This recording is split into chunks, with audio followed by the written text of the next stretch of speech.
Paula with Hillbilly Orchids. Welcome back to my channel. Hope everybody's having a fantastic day. I am doing some revamping to my nutrients.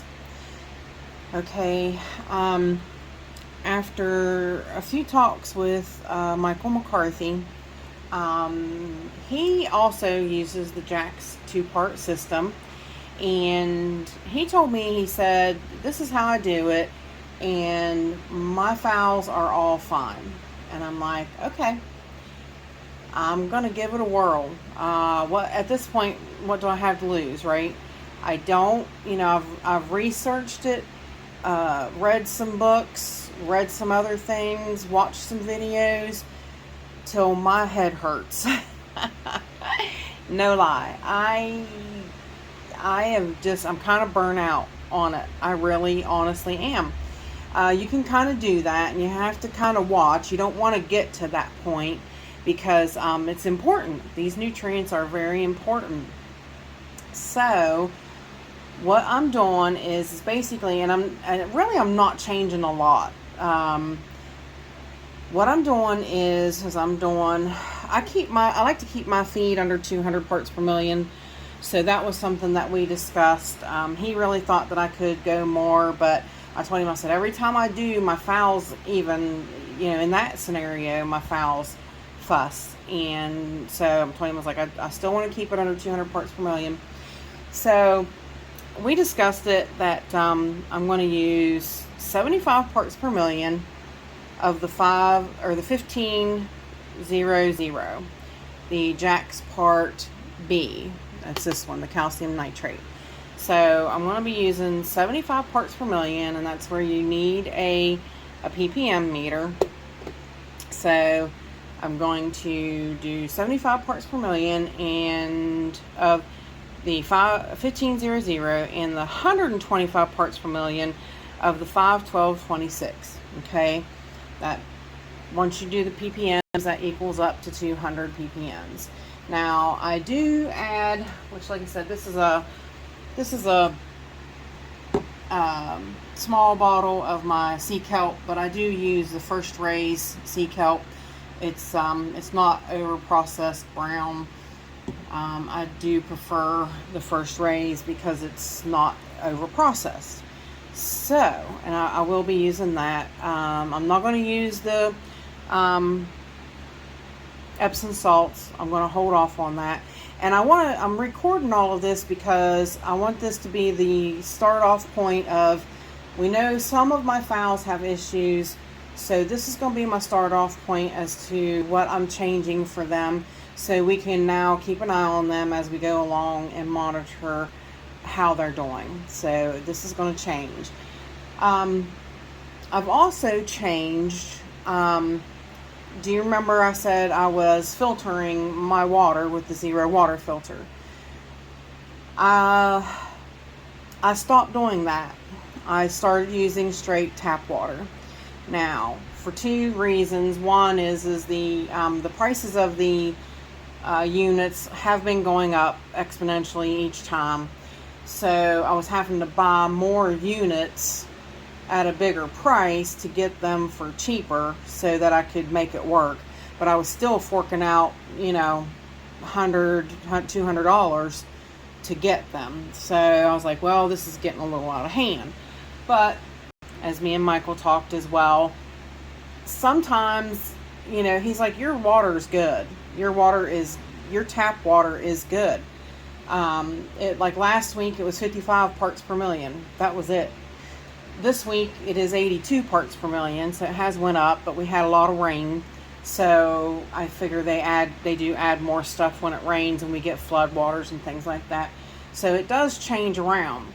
But yeah, at this rate, I'm like, well, that's fine. But what I have to do now is, because my fertilizer mix is going to be 200 parts per million, but also I have to offset for that 82 parts per million. So what I do is my total reading on this meter by the time I mix everybody is going to be 282 parts per million is what it will wind up reading. So that way I know that my plants are still getting 200 parts per million of fertilizer in that mix. So you see what I did? So it's not that complicated. It makes it a lot easier. I just fill up my garbage cans like 3 days in advance, and I let the chlorine air out, and it airs it out, and that's been working just fine. So, but the thing of it is that now that tap water is actually starting at 7.0 pH. So that's the only thing, that's the thing we're going to change is pH, okay? When I was using the filtered water through the zero water filter, the pH was coming out at 4.0, very acidic. So when I would add my jacks to it, it wouldn't bring it up much. So it was being way too acidic. So in this mix now, with the tap water being 7.0 pH, my pH now with the stabilizers and buffers in jacks comes down to 5.3. Me and Michael talked, and we feel better.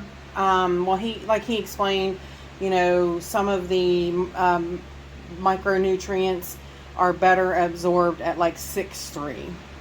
So I need to take it up 10 points, and that is what the pH up here is for, is to take up the pH. So yeah, so that's what we're doing. That's the changes that we're making. So really, it's not a pH thing, or not a, see, there I go, but there's so many different areas of this, and if I don't keep it straight, I'm going to confuse you guys, and I don't want to do that. This channel is sponsored by the Orchid Supply Store. It is literally your one-stop shop for anything and everything you could possibly need orchid related. And they even sell orchids. Use my name code Hillbilly in the code section for a 12% viewers discount. So go check them out, y'all. Alright, I apologize. I'm back. Yes, I don't want to confuse you guys. So what I'm saying is that we're keeping the parts per million where they've always been at 200 parts per million. What we're changing is the pH. So now where my pH goes down to 5.3, I'm going to start increasing it up to 6.3, and we're going to see how that goes along from here. Like I said, this is kind of the starter video to kind of say, hey, I'm changing things up, this is what I'm changing, and now we get to monitor and see how it works and see what happens. So basically I'm getting things like that figured out with doing it this way now. But as I said, we're doing 75 parts per million of the 15.00, and we're doing 125 parts per million of the 5.12.26, and I will write them down on the screen for you guys. And like I said, the stabilizers and buffers bring a 7.0 water pH down to 5.3. Now, I want to take that 5.3 back up to 6.3. You see what I'm doing? I'm upping the pH so that it puts us in a better range on the scale to absorb every nutrient. So, and I'll put up a scale on the screen. I have noticed that some of the scales do vary, so you know, that kind of in itself is a little frustrating, especially when you're trying to figure this stuff out. You know, figuring out some of this can get a little, you know, like a chemist kind of thing. You feel it gets a little complicated, and I want to try to make it easy for you guys and simple to get you guys to understand how this works. So, but basically, yeah, this is what we're going to do. This is how I'm going to proceed from here, and this is how I'm going to be watering my plants. I'm going to up all of their pHs to 6.3, and we're going to follow through with that and see what happens. Like I said, according to the scales and everything, it shows the pH that is a really great range for you know, a high amount of absorption of each nutrient. So it should any of these plants that appear to be having deficiencies. And like I said, it's not all of my phals, it's just some. Some might be a little more fussier than others, and it might be genetics of some of them that cause them to be a little more fussier.